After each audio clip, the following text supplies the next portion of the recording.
As much as we all love Anato Tool in Superman 3, who agrees that Christina Kuru, who portrayed Lana in Smallville, is the best Lana Lang?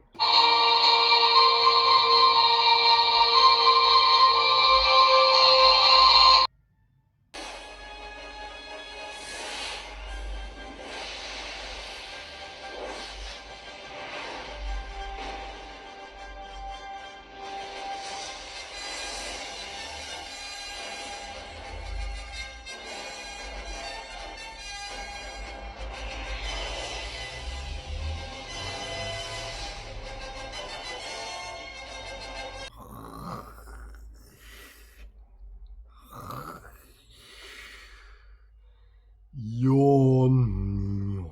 Oh boy, let's get this done. Superman 3, directed once again by Richard Lester. This movie had the exact same director as the masterpiece that was Superman 2. What the fuck? And is the third and penultimate Christopher Reeve Superman movie, and released the exact same year as another blockbuster prequel, Return of the Jedi, which is a much, much better prequel. So Superman 3 tells the story of Clark reuniting with Lana Lang, who also briefly appeared in the first film, and as Lois is on vacation for reasons, and and in terms of the threat in this one, we don't have Lex Luthor or Zod, but instead we have entrepreneur Ross Walker and Gus Gorman, who plot to Ross plots to destroy Superman by making a evil clone of Superman, who Superman needs to face off again. And yeah, did you have a doze reading that plot synopsis alone? Because I sure as hell came close to. Can you believe the original premise and pitch for Superman 3 was it actually sounded like a good movie? Like, Superman was going to team up with Supergirl. Yes, they were going to bring Supergirl into these movies. How epic would that have been? Of course, she would later go on to get her own movie in the 80s, and Superman and Supergirl would take on Brainiac, and then Superman and Supergirl would marry. But tragically, that awesome premise was scrapped by Warner Brothers and DC just because it was out of budget for them. Yes, they really cut the budgets that much for the last two Christopher Reeve Superman movies. For shame. Shame on them. And to add to this movie's production hell, Margot Kimmer and Gene Hackman were rightfully outraged about the way the studio treated the director of the original Superman, Rob Don, and poor Margot Kimmer was wrongly punished by having Lois's role in the movie dramatically reduced, and Gene Hackman refused to reprise his role for this film. Both stars deserved a raise for standing their ground and speaking up against, the studio that's, that ruined what the final two Christopher Reeve Superman movies. Of course, the Superman movies are a mixed bag. And it follows the Christopher Reeve era follows the exact same pattern as the original Batman series and Home Alone, where the second is the last good one, but the 3 and 4 really, really bad. And yeah, Superman 3, it's garbage. I mean, what a throwaway third installment. Talk about a dip in quality, and the budget being far lower and cheaper, and is the least of this piece of garbage's problems. But this is the first total disaster of the Superman franchise. I mean, yeah, although the pros I can give this movie is, well, I guess it still has John Williams' score and Lana Lang. She is the saving grace of this film, and she kind of makes up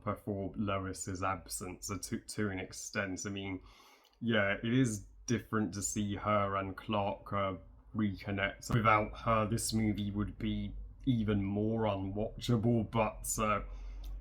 But those things don't excuse this movie for being as bad as it is, because the cons vastly outweigh the pros here, and even Christopher Reeve feels like he has lost interest playing Superman 3 movies in, and Robert Lester's direction. What the fuck happened? The passion and love he put into his direction for Superman 2 is nowhere to be found here, and the plot and the narrative is so fucking boring.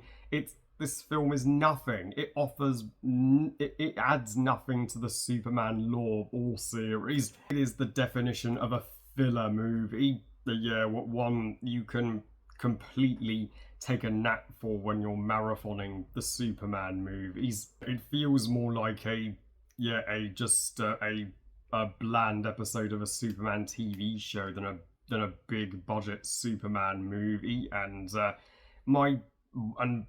you don't have Lex Luthor or Zod in this film. I fair enough. I don't mind a break from those villains as long as you have a great enough villain to fill in for them. But Ross Walker, he's terrible as an antagonist. What a craptastically awful, boring villain. Superman could easily just chuck this guy off the face of the earth just like that. That is how little threat he poses. Superman having to fight an evil clone of himself, that's the best you could do. It's yeah, and the none of the fight scenes here compare to exhilarating action of Superman 2. There's not even remotely, and Gus Gorman, oh, he is the Jar Jar Binks of the Christopher Reeve Superman era. He is annoying as fuck. Yeah. God. Now the Superman franchise is resorting to annoying comic relief characters. Where did the glory days of the Christopher Reeve era go? Oh, and the worst thing this shitty frequel does is they kill off Clark's mother, poor Martha, and off screen. He doesn't even seem to miss her or talk about her whatsoever. No, he just moves on instantly. Wow, some son. So yeah, there is barely anything to say about this super boring waste of a film. I think I've made all my criticisms.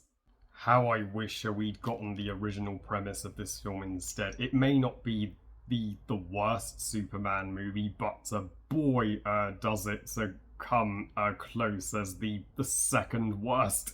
It sucks that much. I give Superman 3 1 star out of 5. Fuck this movie. Well, up next, you all know what's coming. The biggest rant for the Superman movies. No, please, no, I'm done, anything but that. Well, I love you guys, thank you for watching, I hope you guys enjoyed this fun rant, and what are your thoughts on Superman 3, and are you with me that it's well, a huge step down from the first two. Please comment and let me know. Please like this video and subscribe. Please follow on Twitter and on Instagram, and I will see you next time when I share my extreme rant on Superman for the quest for piss or quest for penis, whatever the heck you call it. And remember, movies are us. Bye, guys.